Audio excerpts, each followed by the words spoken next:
surfnvs.com, Scott Bass. I'm going to recommend people go check out the SK Twinsers. Since you are on a Twinser binge this year, the SK Twinser model might be the best bet. Yeah, it's funny that you say that because I was going to recommend it.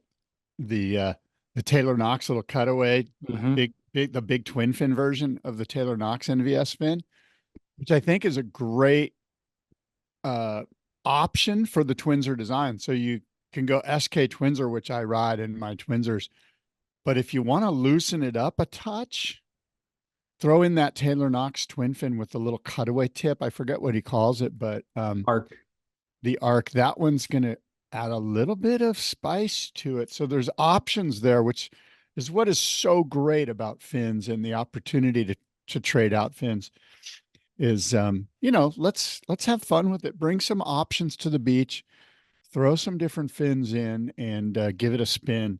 NVS fins, David, you and I, big fans. Well, speaking of mixing it up, the John Simon quad that I was riding when we went to El Salvador, NVS made me specific. They like got a specific template for those, made custom fins for that board because it's asymmetrical. And my experience in El Salvador was that the board was too had it was tracking too much. Like it had too much hold and not enough maneuverability. And so I just wrote it as is while I was in El Salvador because I was also just kind of like figuring out the board. But when I got home, I took off the heel side duo, the heel side quad set, and just put one of those Taylor Steel or Taylor Knox arc thrusters in the side. Yeah, I think, yeah, the far side box. And then it was like a little too loose. So then I switched to the Taylor Knox twin that you're talking about, the bigger fin. So there's only one fin on the heel side, but it's the bigger fin. And I think that is the magic combo for that specific board. So it still has the quad two fins on the toe side, but then the one big twin fin on the heel side. Yeah, it's funny you say that because I had NVS make me a custom set of fins based on the Tom Carroll Blue Line fin from like 20 years ago that FCS put out. And I put those fins in my Christensen quad, these custom NVS fins. I even sent Chris a picture. I'm like, hey, I'm going to ride these fins in this board. And he's like, that'll work. and and I got there and the board felt a little bit stiff. I wasn't digging it, and I could tell it was the fins. And one of the guys there randomly had some Christensen quad fins, and I kept the NVS front fins and put the Christensen rear quads in just like a strange amalgamation mix. And the board worked insane. So they're And smaller. Is that the key? yeah, well, they're not as straight up. The Okay. ones, the T and C fins, the Tom Carroll fins that I had NVS make me were really vertical. They didn't Gotcha. have any arc or curve to them. And so I put in these CC fins, which aren't even NVS fins. So I had NVS in the front and these futures Chris Christensen in the back, and it really made a big difference. And I super mean, psyched on mixing up fins is so much fun, like, and yeah. it really is. I mean, honestly, the John Simon board, I it would be easy to write off the board if you just wrote it with the original fin combo. Like that board was stiff and it was like I'm getting waves and it's really got a lot of drive. Like I could clear crazy sections, but there's no chance of me going vert and like carving, big kind of open face carve. It was all down carves. But I wasn't stressing about it because I was still having fun. But once I did change out the fins, it was like, oh my gosh, this feels totally responsive, totally like I normally feel like I can surf. And now the board feels actually phenomenal because it has all these other attributes that my other surfboards don't have. So don't write off the board, swap out the fins, mix them up. These NVS fins, by the way, I haven't even mentioned it, but they have a lifetime warranty on them. So you can have them for your entire life and swap them out. When you buy new ones, you're just adding to a vast collection, and opening up your quiver, basically. Well, you bring up a great point. Switch if you don't like a board, try some different fins. You're going to be blown away. I had the same feeling. I was on that Christensen and I was like, as soon as I changed the fins, I was like, oh yeah, here we are, Yeah. Yeah. beautiful. Well, go to surfnvs.com. You can follow him on Instagram as well. I think it's Naked Viking Surf on Instagram. Check him out. And then, of course, buy some fins, get some customs. If you're a small board builder, they'll do a limited batch of customs for you. And then we've also been talking about Driftline board shorts for a while. They've just upgraded, believe it or not. New Yamamoto neoprene in the drifties. Whoa, buddy. Hell to the yes. A softer, buttery version of the drift lines. I'm going to have to get my hands on a pair of those. I'm going to have to talk to Wes and hook up some Yamamoto super comfy 0.5 millimeter inner lining. And I love my lined board shorts from Driftline. And I know you do too. I mean, I was already happy with them.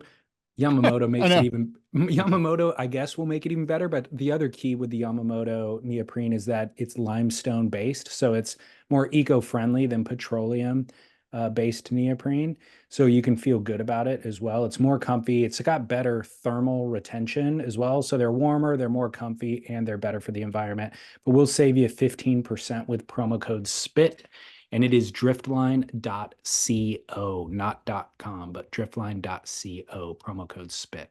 As we see some movement at the takeoff zone, it's Kelly Slater grabbing rail. Yeah, guy. Yeah, guy. It is Spit. It is the Spit podcast. David Lee Scales, Scott Bass, talking all things surf with you. And I believe we have a pretty good show produced here today. I'm hoping that you've got some stuff. We were with our audience just on Monday. It is Thursday. And just a few days later, as our efforts to catch up from my trip to Indo are taking place here. David, good morning to you. Good morning.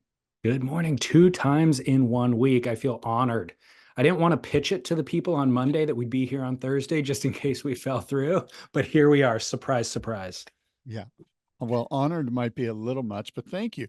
It is June 13th. It's Thursday. And here in Southern California, it's a rather fuliginous sort of gray marine layer on the in the clouds here or in the sky, or I don't know. How would I say that? What am I saying? I have no idea. I've never heard that word before. Thank you for that. Oh, fuliginous. Look it up. It's a dark, sooty sort of charcoal look. And it's one that I used in my surf report this morning, actually.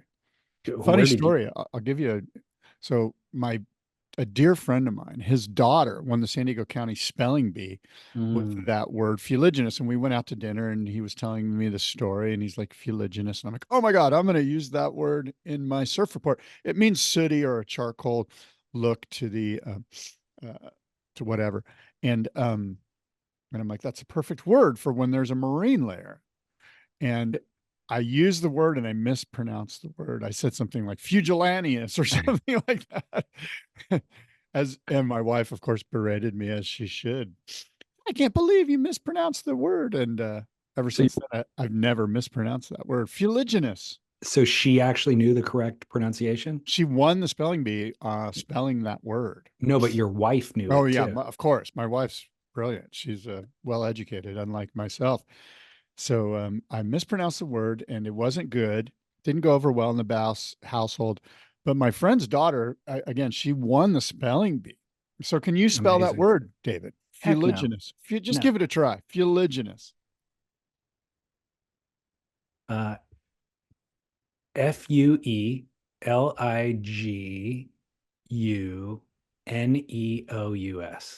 Fuliginous. Almost. It's Fuliginous. Fuliginous. I put in an extra E at the beginning. Yes, you did. My mom, I've told you this years ago, but my mom for a decade now sends a text message every single morning with a word of the day linked to the day of the week. So it'd be like fuliginous Friday. The word of the day has to have the first letter of the day of the week. So she can only use M's, T's, W's, F's, and S's. And she's been doing it every day for a decade.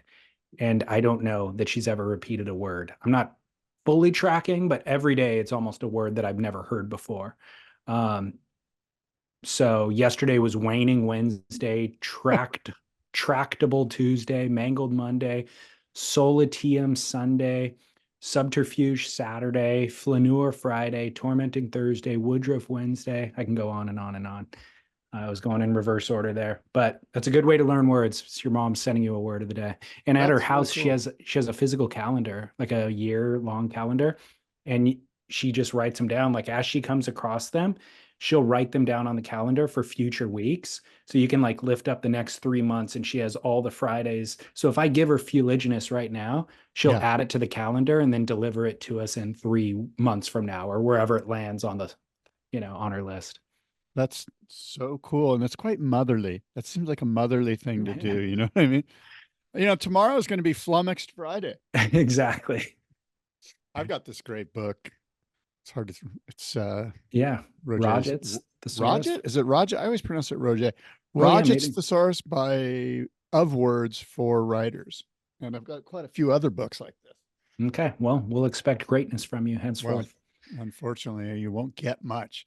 David, guess what? We have another episode of Who Said That?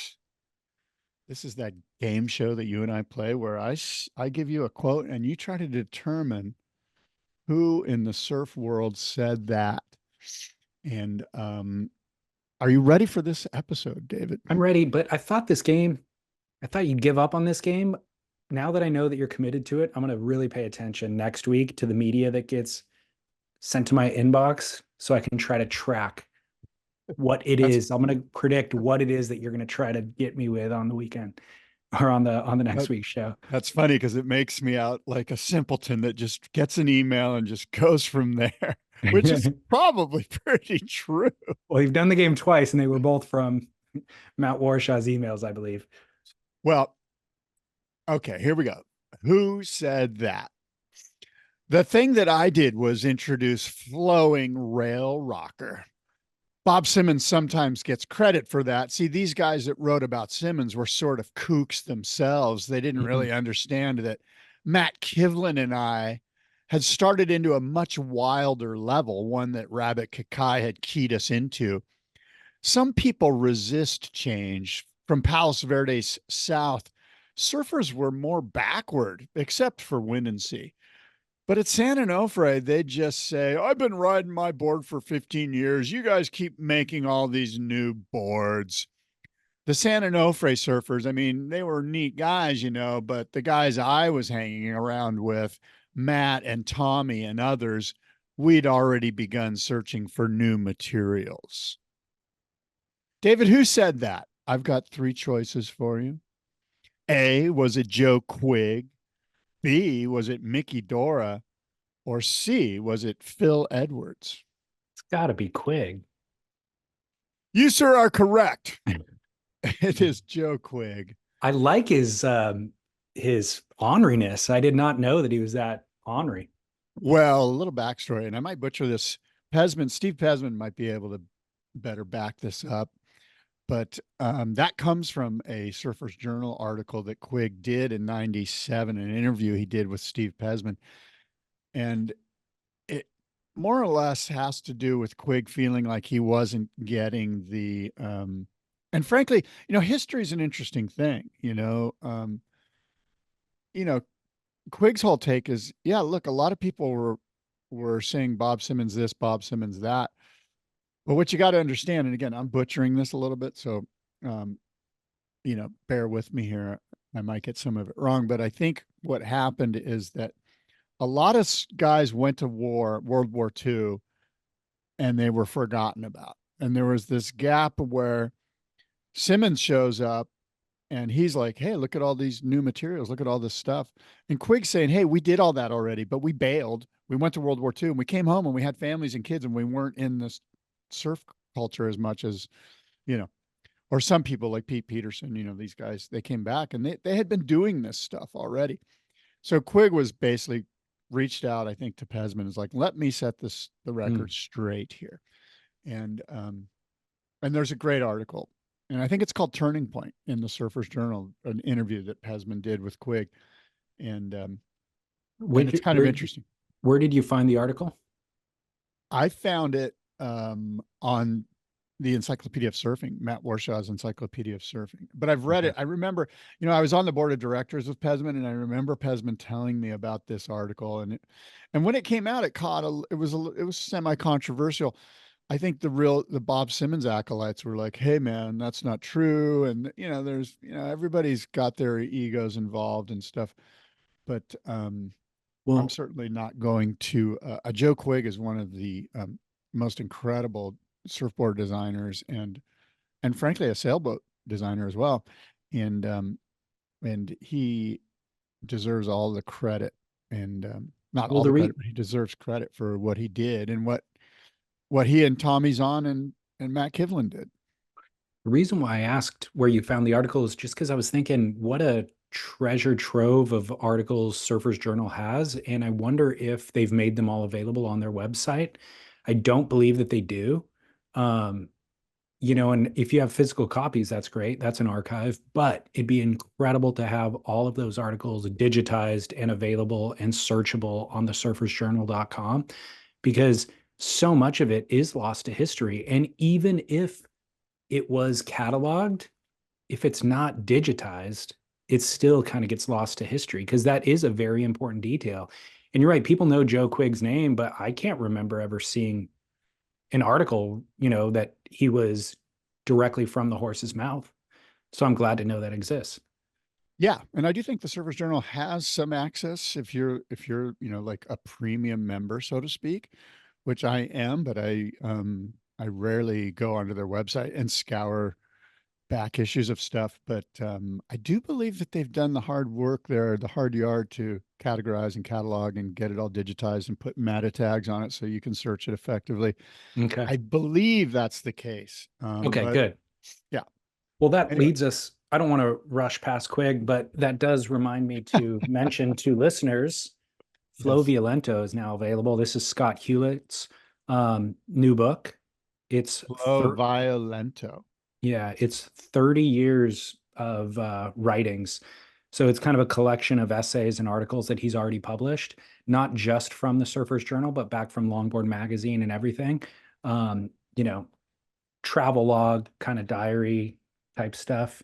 But it's phenomenal. And obviously he's the editor or was the editor at Surfers Journal. Pesman was the founding editor and founder of the magazine, but then Scott came in. Pesman brought Scott in, and Scott was the editor for 21 years, I think. And then he's been on as creative director ever since. And so that is a catalog of articles right there. Well, Scott Hewlett is a treasure, as is Steve Pesman. And I'm just such a huge fan of his. And I know you did a podcast with him recently. I'm hoping, did you bring up his nickname? What's his nickname? Mace.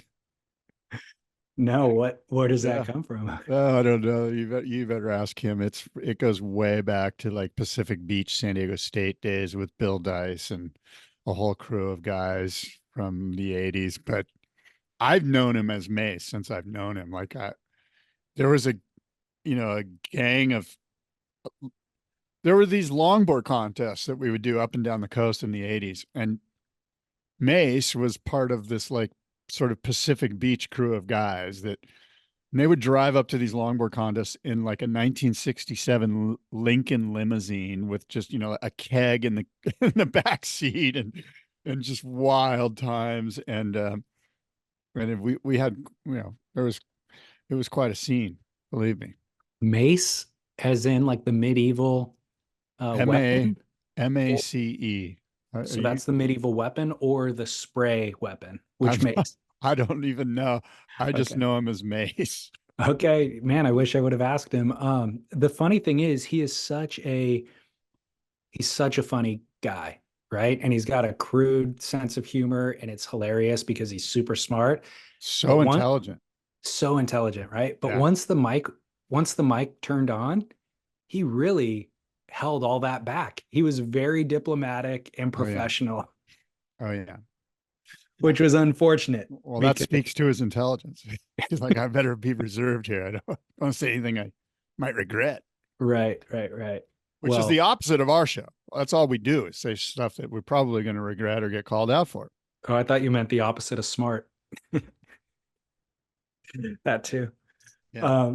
Well, this kind of segues, I think, nicely into a Surfing Legends long ride on thenewyorker.com, written by one William Finnegan. This was an article that William Finnegan published last week about Jock Sutherland.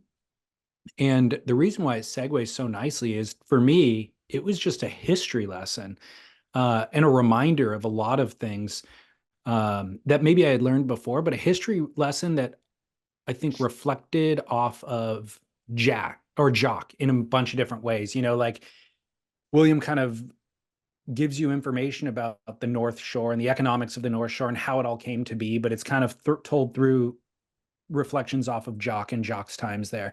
He gives you history lessons on surf contests that have been over the years and reflections off of Jock and Surfer Magazine and the Surfer Pole Awards and all of that stuff. So I found the article to be very educational. I think the New Yorker's audience is largely not surfers, so it's kind of it's probably new information for the vast majority, but even for me, somebody who has learned that information in the past, I forget a lot of it. I don't think about a lot of it. So it was great to kind of revisit a lot of it through that lens, and just a really, really good article. Yeah, I agree. I enjoyed it. You sent it to me yesterday. I read it. It was really, like you say, some of it was sort of remedial, but yeah, there was a lot to take in there. And Jock Sutherland is an absolute, I don't know, how would you say it? I don't want to use this sort of trite, hackneyed word legend, but he is legendary. But he's more than that. Like I'm trying to find a word like he's just, in some ways, he's kind of encapsulates what surfing culture is all about, like, there's a real sense of authenticity and a true love of riding waves, and all the other shit doesn't matter, which I found really sort of endearing. At the end of the day, that guy's just a waterman. He's just a surfer. He, that story about, seeing the outrigger canoe from way out the back and watching it disappear for longer than normal, and him realizing that means that there's a swell on the way. And, that kind of thing is just really endearing. And, the idea that he didn't sort of, glom on to the the so-called surf industry. And there's nothing wrong with that either, by the way. I mean, I'd say it's actually pretty admirable. It's virtuous almost. That stuck with me too, because it's something that I've actually thought about a bit. And I discussed this with Scott. In fact, I opened up the interview by asking if he ever gets tired talking about, writing about, and thinking about surfing. And so the quote from Jock, and this quote from Jock comes in the context of he's in his mid 70s and he's still a roofer. He's not rich. And Finnegan explains like he could have leveraged his surf celebrity to work within the industry and have made money and been like cruising at this point in life. But Jock's response was, quote, "You could work for a board manufacturer, maybe have your own signature model, but that meant sell, sell, sell." That was crass. I mean, the banality. It was antithetical to being able to enjoy being out of the water. And I was like, man, he nailed it. Like, it's funny that he says it's antithetical to enjoying time out of the water, because my take was always that it actually makes you enjoy the time in the water less, even. If your entire life is about surfing outside of the water, you kind of enjoy your time in the water less, because now it's a job, essentially. It's somehow related to the job. So I've fantasized about what my life would have been like if I just went and did like a regular job, 9 to 5, and then I could just enjoy surfing for the sake of surfing and not sully the purity of the thing that I love so much. And I think that is what Jock was talking about. But beyond that, he was saying he wouldn't enjoy his time on land as much if it was then about monetizing surfing. And so I liked that about him. yeah, I agree. That's that authenticity that I sort of pointing towards. A really sweet guy, interesting guy. He was at the boardroom show last year, I think. And I ran Was he? into him and we had a good talk. Yeah, that was really cool. Well, Seeing him there. they referenced in the article his longtime girlfriend who lives and teaches in San Diego at a university. She's an artist, or I guess a really well respected artist. So maybe that's his connection to San Diego. There's a pretty good story about um, Jock. I think he's on LSD, surfing at Waimea Bay or something. I don't know all the ins and outs of it, but it's a story you can, if you just Google it if you go onto the Encyclopedia of Surfing's website and do a search for Jock Sutherland, there's a story by Alan Weiserbacher about Jock Sutherland surfing Waimea Bay at night on LSD. Wow. I'll just leave it at that. Wow. I'm not sure what happened. Rest in peace. Alan too passed away this last year, I believe. Yeah. Yeah, well, Jock, the other thing that relates to our last conversation was just surfing into your older age. You know, we were talking about you having the session of your life in Indonesia last week, and what enabled you to be able to experience that in your 50s. And Jock is still getting set waves at the spot named after him in his mid 70s. I know, that's amazing. It really is. I mean, I know we've harped on it a lot, but guys that are surfing when they're 75, first of all, the water has to be warm. Let's just cut to the chase. 75 or warmer. Yeah, exactly. But it's pretty cool and it's inspiring and I dig it. I like being inspired by that. And it's just important that we all stay wet, that we stay connected to the ocean on some level, or perhaps maybe it's Mother Nature on another level. But for those of us that have been in and around the water our whole lives, that's kind of like if that leaves us, if that's eliminated from our lifestyle, I don't know. It's so interesting. The whole thing's interesting. It gets into a lot deeper stuff that's probably too much for this show, but you know, God's will versus my will. What's going on here? You know, there's a lot of interesting stuff there. By the way, you got a surf spot named after yourself, Jocko's, right? There's Velzyland. Like if you have a wave named after you, pretty cool. So I'm trying to think of some other spots that are named after a surfer. And I know we've named two of them, Velzyland and Jocko's. Can you think of some others? I mean, yeah, for sure there's others, but I wonder who named those. It's like you can't give yourself your own nickname. No. Somebody else has to give it to you. So there's no way he named that Jocko's. Yeah, that's a great question. But who named it is the question. Who named it? Who do you think named it? I'm sure that he just surfed. It was in front of his house. Yeah. So he surfed there all the time. So at some point, everyone's like, let's go check Jocko's, as in, let's go to little Jocko's house and check Jocko, like the wave in front of Jocko's house. And I'm sure it just came, you know, like, yeah, I don't even know if it was one person, so to speak. It was just probably what the tribe called it. That's what it has to be. It has to be like a collective consciousness for it to kind of take off.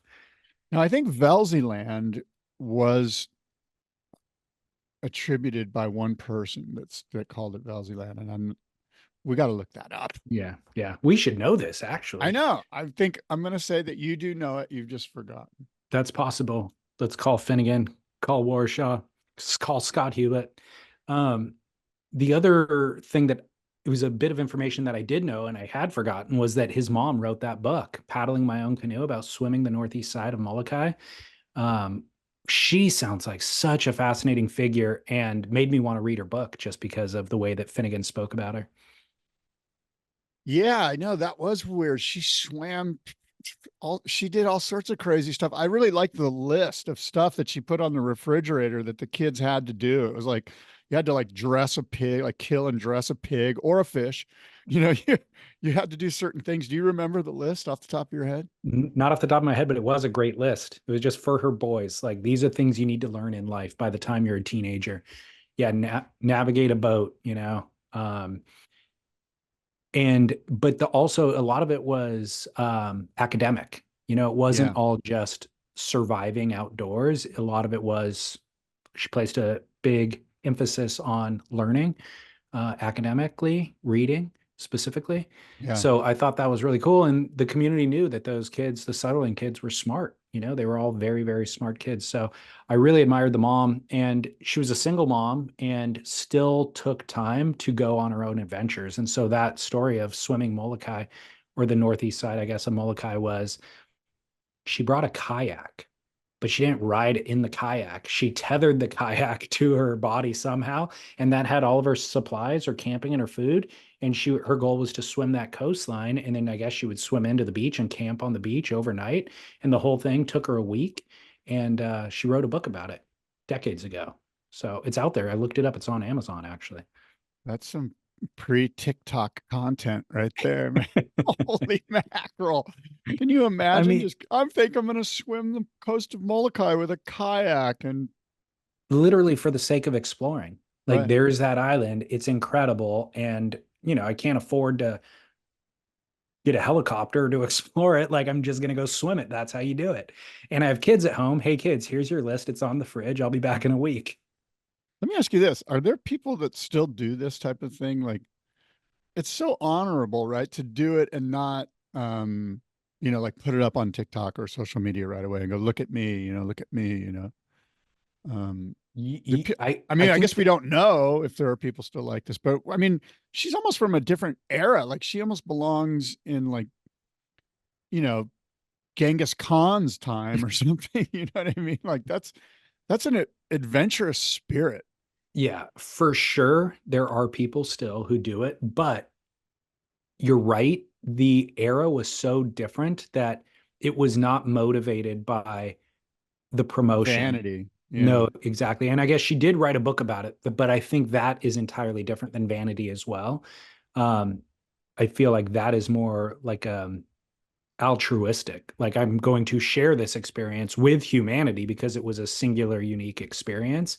But there's no way to deny or even tease apart the vanity that exists in now's time from people's motivation. Yeah, it's funny. I've got tons of content from my trip to Indo, and I've already put stuff up online on Instagram, and I've got some really good stuff. I mean, in my opinion, of myself, and I'm struggling with like, how much is too much? Like, how many pictures, how many videos? Like, at what point is it just really? It's almost like the more I put up, the dirtier I feel inside.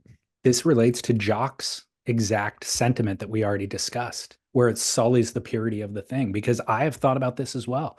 It's like when I talk so much about surfing week in and week out, I just want to go to the beach and surf quietly by myself. I don't want it to be involved with anybody. And if I happen to get photographs of it, it's like, I'm not sharing those, like this is just my own. And I feel that way about my family too, to a certain extent. Like, should I be publishing photos of us on Instagram? Because yeah, there's purity in just enjoying this thing for what it is. And then there is showcasing it to the world, and it seems like they can't coexist almost. Can I rationalize putting more photos of myself because it's my business to show off the surfboards I'm riding? Yeah, you can actually. I accept that. It feels a little dirty. I got to admit. It's hard to put into words. It is. It's almost like pornography. It's like, it just doesn't feel right.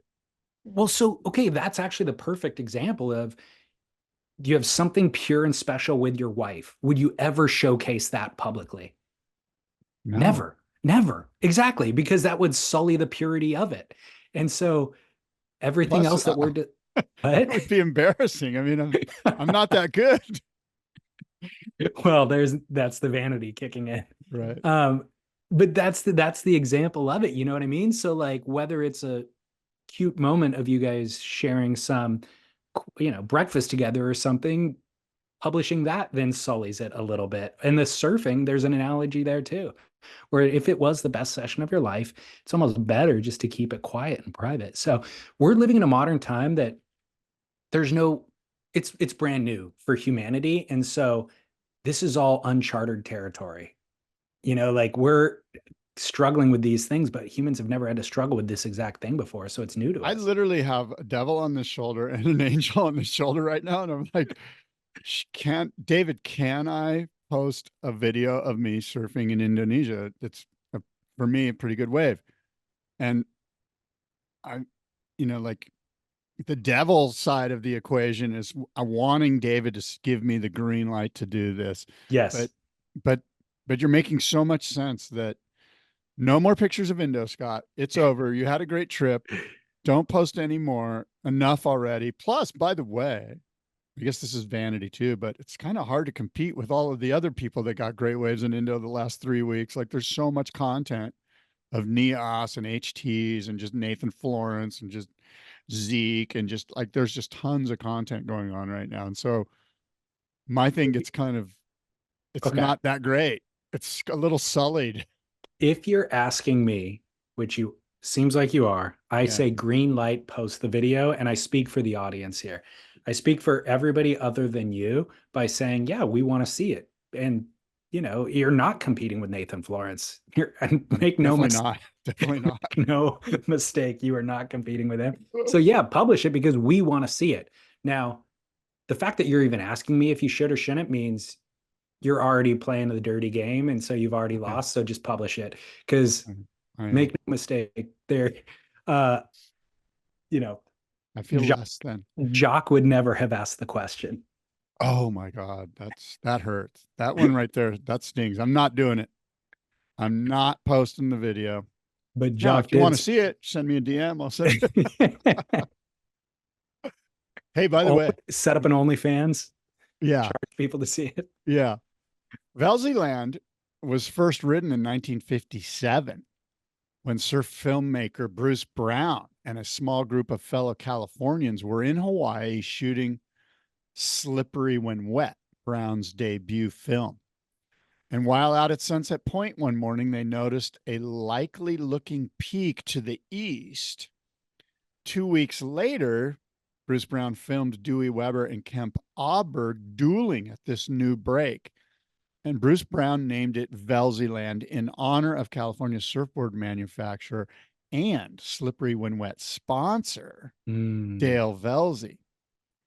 Disneyland was the big new thing, Brown later recalled, and this place had much better rides than Disneyland, so we called it Velziland. So Dale Velzy probably never even surfed there. Hilarious. That is hilarious. Yeah, I don't think of Dale Velzy as surfing, to be honest with you. I don't know that I've ever even seen him ride a wave. I don't think so. I think he rides, he's a cow, like horses, and plays poker and smokes cigars and drives hot rods. Motorcycles. He's more Chris Christensen than, Kemp Except Auburn. Chris Christensen surfs too.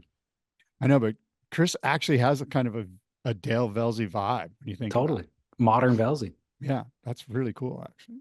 Yeah. Awesome. Well, thanks for that bit of history. Wow, what an educational show today. Rocketmoney.com/surf. Just this week, my wife figured out she was paying a subscription for Showtime, but then also paying for Paramount Plus, which includes Showtime for free.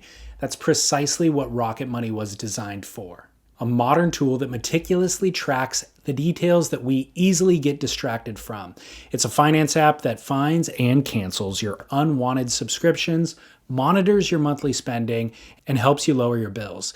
It gives you freedom by helping you see your subscriptions in a simple dashboard and alerts you about hidden fees or increases. Rocket Money has over 5 million users and has helped save its members an average of $720 a year with over $500 million in canceled subscriptions.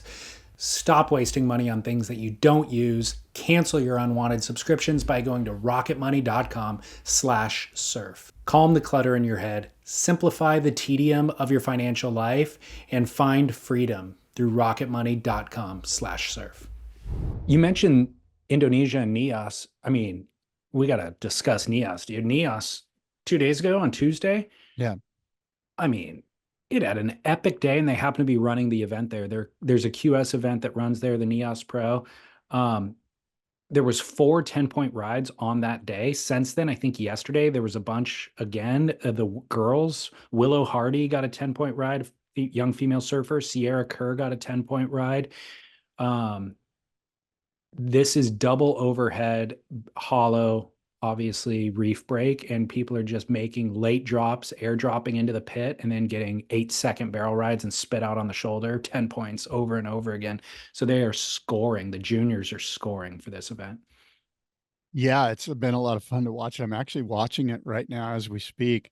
It was a QS 5000, so a pretty good QS. Like you'd want to be in this event, and it's one of those events. And I I'm sure there's many competitors that have been in events where the waves are just incredible. It's very rare, but when it happens, you're like, wow, I'm glad I got to surf in that contest with just 3 guys out, and it's interesting. You mentioned Sierra Kerr. I think Josh Kerr got second place in this event. Not in the event. I don't Oh, I think thought it he, was in the event. I think he got maybe it second in the was. event, but I could be wrong. I saw him get second in the heat that he surfed in, but I don't know that he made the final. Oh, But but yeah, it's him, father and daughter surfing the same event is already a storyline. Xavier Huxtable scored a perfect heat. He got 2 10s. So the waves are just on fire. But the reality is too, there's so many great surfers at that level that they're actually able to harness the power and score a 10-point ride. And to be perfectly honest, these wouldn't be 10s in a QS or a CT event. They're kind of throwing them out a little bit more willy-nilly, but I'm okay with that too, because the waves are pumping and the surfers are leveling it up and doing the thing. It's incredible to watch. it really is. It's cool that, man, the Indian Ocean it's been pumping. I mean, there's just been waves that, incredible content coming out from Nias. And as I mentioned, I've been watching some stuff from HTs. Nathan Florence has got some crazy cool stuff. And It's maxed out too. yeah, It's huge. it's incredible. Well, the Nios Pro, because it's a QS 5000, they don't like repackage the highlights on YouTube. You can stream the event throughout the entire day. And then at the end of the day, there's like an 8-hour video of it on YouTube, but they don't give you the highlights. However, go to their Instagram account. The WSL has a QS Instagram account. I think it's WSL.QS maybe. And they're posting the 10-point rides on there. So you can just see the abbreviated version. And I was on the WSL's website and watched the day 4 highlights. There was like a 3-minute clip of there was. Yeah. Okay, Yeah. Cool. Because it was just so good. I think they're just like, holy shit, we got to put this on our main website. Good. Okay, I'm glad they did that. The other thing, I don't know if you saw this or not. Did you watch Stab Magazine put together a little video of Mason Ho? They're doing this series called Cheat Codes. Mm-hmm. And so they interviewed Mason Ho to get some of his cheat codes for how to score good waves, how to, wipe out on dry reef and all that sort of stuff. Did you see this? I saw a little clip of him talking about how he deals with crowds as one of his cheat codes. What was your takeaway information? How do you deal with crowds? Did you understand anything that he said? I totally understood it. Oh, you did? Okay, good. You can Yeah, translate? he speaks my language. Yeah, you just do a full flip, a 180. You look at it from an entirely different perspective. Boom. Just like, it's crowded. It looks like fun. Okay. There's 15 guys on one wave. I don't see anyone on that wave. He talked about cowboys and Indians, and like he was just cowboys and Indians, cowboys and Indians.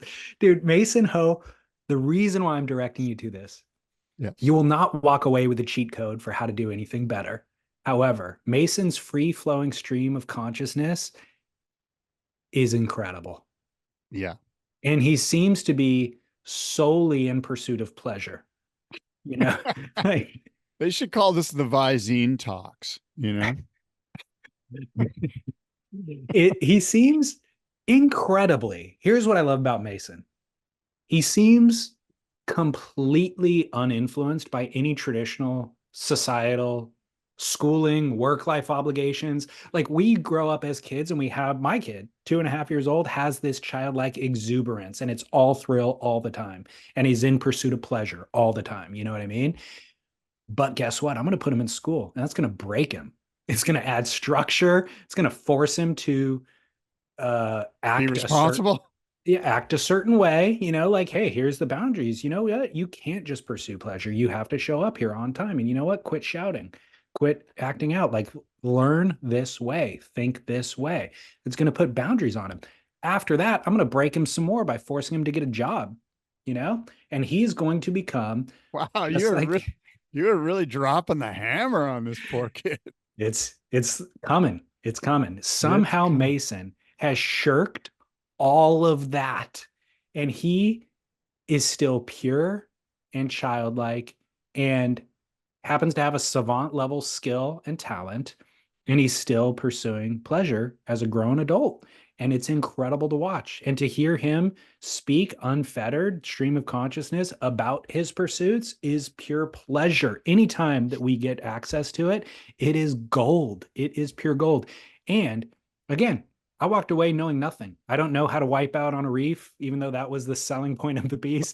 I don't know how to deal with crowds any better because he certainly addressed it and he spoke about it at length for about 8 minutes, walked away knowing nothing. However, fully entertained the entire time. He may be the best character we have in surfing currently. I would agree. He's a lot of fun, and you kind of nailed it. Let me ask you this. Did you and your father ever get in a fist fight? Hell no. No. Are you prepared for the day when you and Austin get in a fist fight? I am so not prepared for that day. No, I am not. And I hope it doesn't happen. I don't wish that on anyone. We wrestle all the time. No, I mean, like when he's 15 or when he's 17 and you're like, get a job. And he's like, F you, Dad. Have you and your dad or your son been in a fist fight? Sadly, my son and I wouldn't say it was a fist fight, but there were some punches thrown, and it was the worst day of my life. It was sincerely like a really sad day, you know? I am sorry to hear that. Yeah, well, look, obviously I made amends for the situation, but it wasn't my proudest moment. Yeah. How old was he? I'm sure he was like, 15 or 16. Okay. Something like that. 15 or 16. He was in full rebellion mode. Gotcha. And I did not know how to deal with it. And I failed. And probably the second time as an adult, I hit a 15-year-old. Who was the other one? Oh, Adam Wickwire. I don't know if you remember Pro Surfer. He was like a pro. I know him. Yeah. Yeah. Adam Wickwire. I was on a surf trip with Adam Wickwire and he farted in my face and I fucking snapped. I fully snapped. Like I got up from, I was like kind of sleeping and I got up and tackled him and I had to pound him. And it didn't turn out good because it was a Surfer magazine trip. It ended up like, I think I was with Jake Howard and Jake Howard like called Surfer magazine. They're like, Bass just punched Adam and this is bad. And like, it kind of turned into a drama, you know? Yeah, of course. I remember, I think Sam George was at the office, or it might've been Brad Malekian or something. And Sam's like, Scott, what happened? You know, and Jake takes the phone and tells him what happened. And it was quite a little drama there, but you know, again, not my proudest moment. I don't want to be punching anyone. That's not why I was put here on this earth. Hey, look, that's all true. However, I see all sides of this story. Farting in somebody's face is pure hilarity, and you are likely to get punched, and it might be worth it. And if you get your face farted in, it's justifiable to punch the person who farted in your face. Like this is every side of this angle or story is totally justifiable.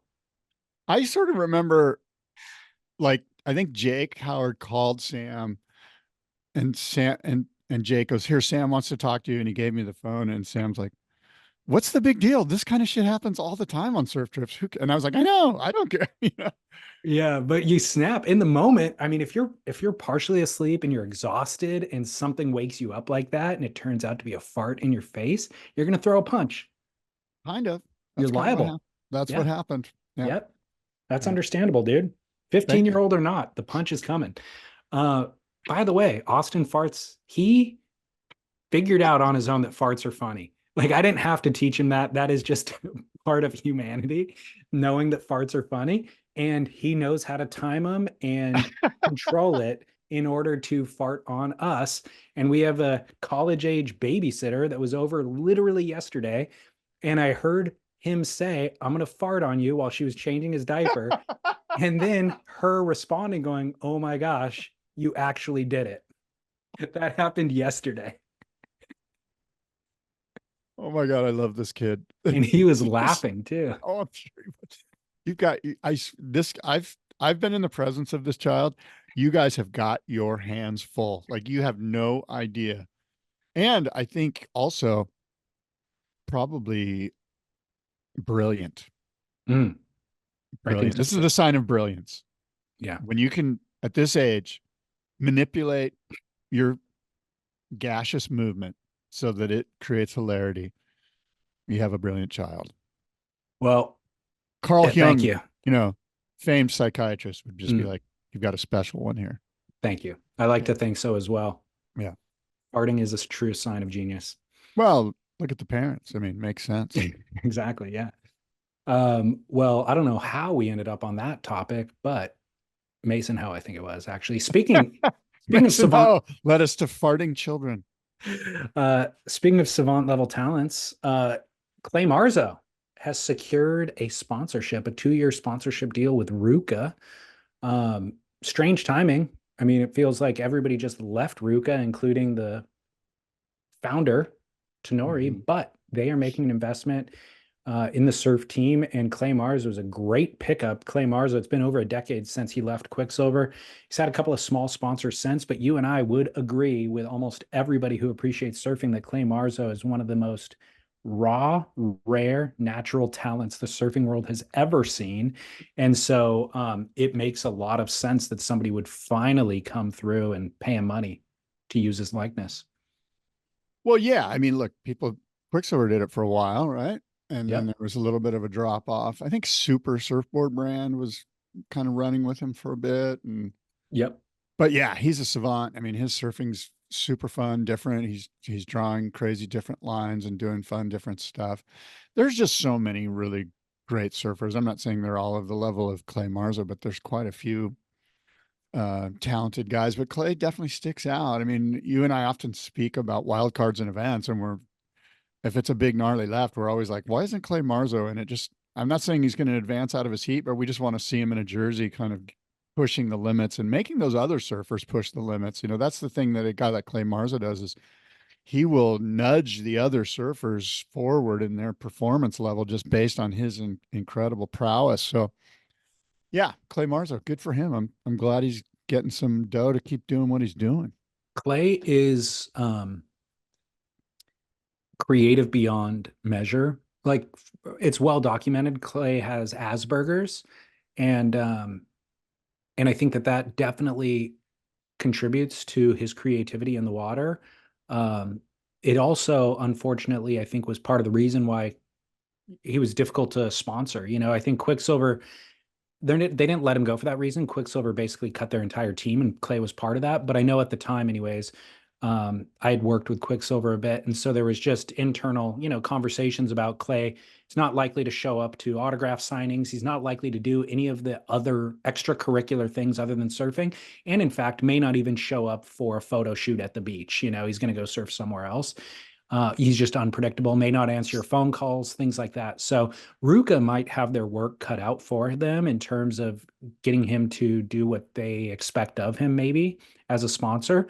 But I would argue it's a totally different era. Let him create his own content. Let him just be who he is on Instagram. And if your sticker's on his board, it's worth the price that they are paying him.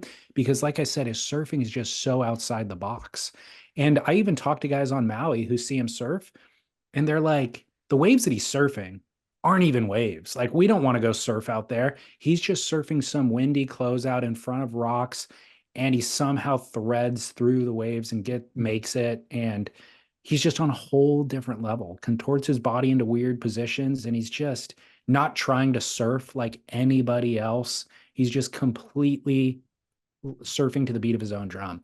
And I know Album started making him surfboards 6 months, 8 months ago. So he's riding Album surfboards now. And he seems to have, for whatever his social constraints are, he seems to have fostered a couple of relationships that are working for him. And I think that you and I, as fans, whether he's in a jersey or not, you and I, as fans, might be entering an era where we get to see more Clay Marzo finally.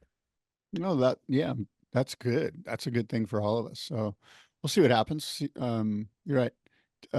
Certainly, different character, and one that seems to express himself best when he's on a surfboard. So we'll see. Hopefully, that more of that will occur.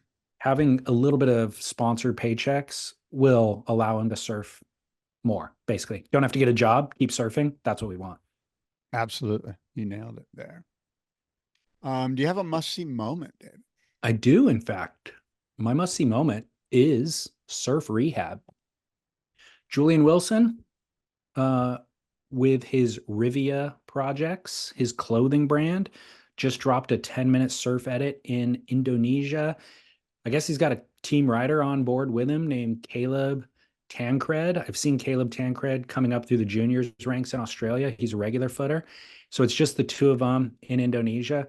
And gosh, it's so good to see Julian Wilson back on a surfboard. I'm sure he's been surfing. I haven't seen it much from him in recent years. Since he left tour, he's been doing the family life thing, and good for him. But Jesus, Julian is one of the best surfers to have never won a world title, and he is still in incredible form. So Surf Rehab, Julian Wilson, Rivia Projects is my must-see moment, presented by Treeswax, treeswax.com. What's it called? Rehab? Surf Rehab. I don't know if it's available for free on YouTube, but you can find it on Stab for sure. I'm not sure if it's a premium product from them or not, but holy cow, Julian. You remember Julian, how good Julian surfs? Julian's insane.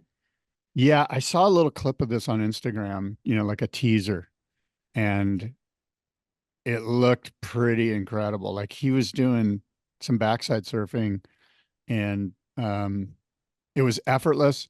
It was mind-blowingly performative, and it wasn't your normal line that you would see somebody draw that is retired from pro surfing that would just be like going bang, bang, bang. He was doing stuff loop-de, and all very like transitional, and it seemed to be making sense and fitting in with his style. Like it wasn't clunky. It was all very smooth and kind of next level. You were kind of like, whoa, this guy's 32 with a kid or whatever. I don't know how old he is, but you know what I mean? Like it was he looked like he was 22. It looks like he could win the El Salvador event that just happened. Like he's surfing at the level of any of the top CT pros still. It was incredible. And his style is just unbelievable. Like he has so much style mixed with the progression. I honestly think if you have the conversation, which we've had before, about who are the best surfers to have never won a world title, Julian Wilson is in that list. Jordy Smith is in that list. Taj Burrow's right there. And I think Julian's the top of the heap. I think he's the best. Yeah, it's interesting. It brings up this sort of this conversation starter, which is, I think you and I would agree that based on what we just saw yesterday of him surfing, that it's the best we've ever seen him surf. And he's retired 30 something years old with a kid. So why wasn't that happening when he put a jersey on? Yeah. And the answer is, well, we don't know, but does the jersey restrict some of these guys? And the answer is, well, obviously it does. But the jersey doesn't restrict some people. The jersey's not restricting certainly Yago Dora. And so it's kind of interesting. Like, is it the chicken or the egg? Like, is it the jersey that's restricting them, or is it the person that's wearing the jersey that's restricting themselves?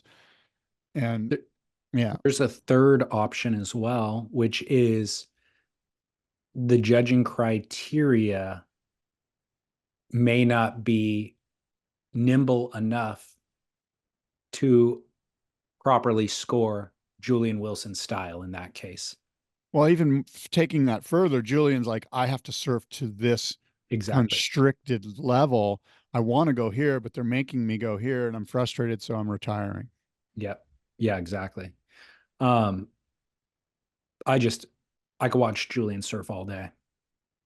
I don't know about all day, but I'm good for 30 seconds, maybe a minute. 10 minutes. Surf Rehab, 10 minutes. You'll love every minute of it. And Caleb, I mean, only barely falls short to Julian. Caleb's surfing is insane, and it would dominate. He'd be like the standout surfer of any other edit, except he's with Julian Wilson.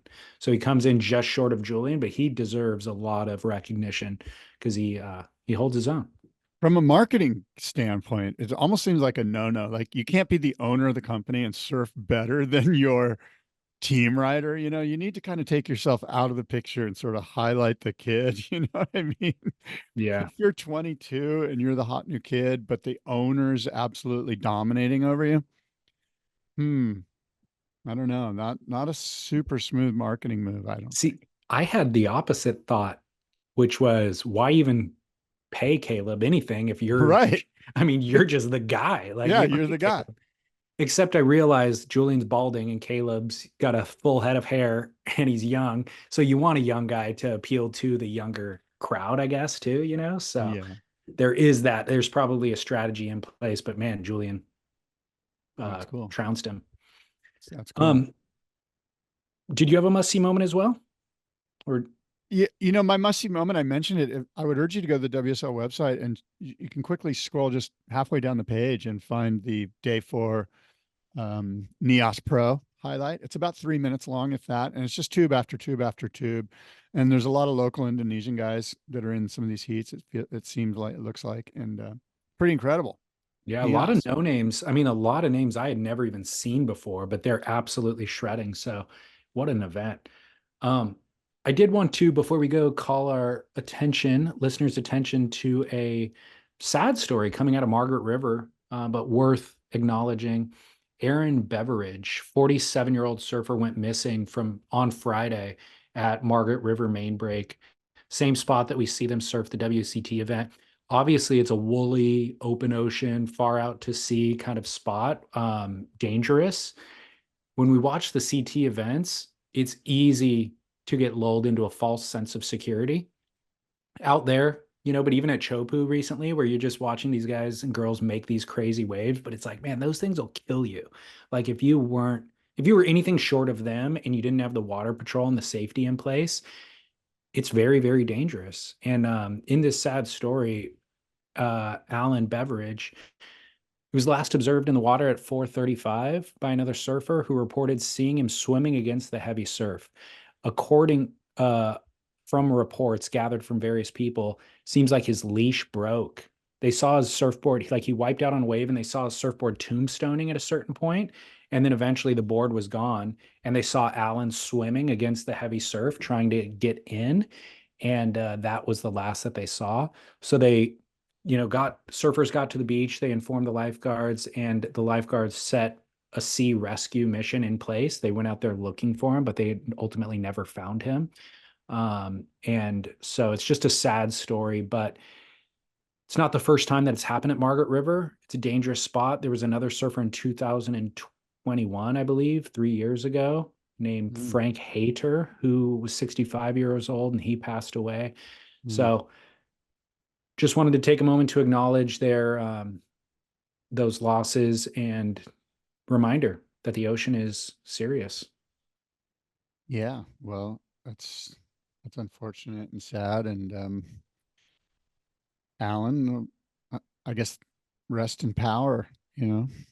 Father of three as well. So Oh man. know your limits. I mean, not that this was out Aaron's fault in any way, but just yeah, be very wary, know your limits. And I guess it was also so woolly that the surfers who were there could not help. Like they were getting cleaned up by sets. Everybody's scrambling, trying to get their own boards and save themselves. So really unfortunate situation for Aaron, but worth acknowledging and being aware of for sure.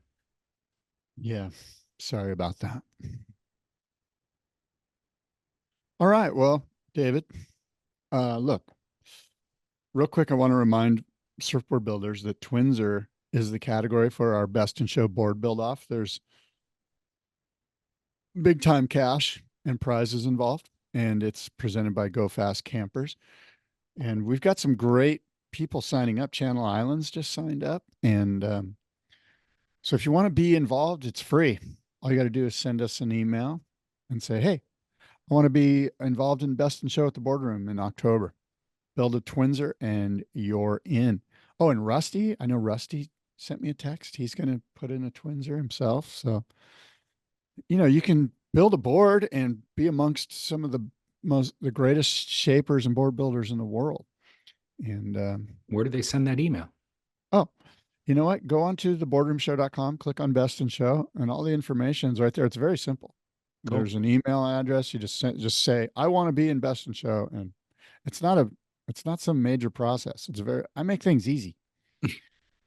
And And so Best in Show, the categories twins are, and we want to get every board builder in the world involved. It's going to be a fun exhibit. And again, cash and prizes, a lot of cash. Where can we Presented see? Presented by Go Fast Campers. Where can, say again, what was your question? Where can listeners see all of these twinsers in the flesh? Oh, at the Boardroom Show, October 12th and 13th, the International Surfboard Show presented by US Blanks. That all takes place October 12th and 13th in Del Mar, California. It's an international show. Bob McTavish, we're honoring. He's coming from Australia, and we've got people coming from all over the world, exhibitors from Israel and Portugal and other areas, Costa Rica, everywhere. Amazing. I will be there. I too shall be there. It's going to be a fun weekend of surfboard. David, we've said a lot. Until next time, adios and aloha. realwatersports.com, Scott, for any and all of your water sport needs. Here's what you got to know. I just returned from Indo. I rode specifically one surfboard the whole time. It was a 6.6 Christensen Osprey quad. And I'm more than a little confident that you can get a Chris Christensen at Real Water Sports. Not only can you, but Christensen has 3 new surfboard models that he released, did the initial drop through realwatersports.com.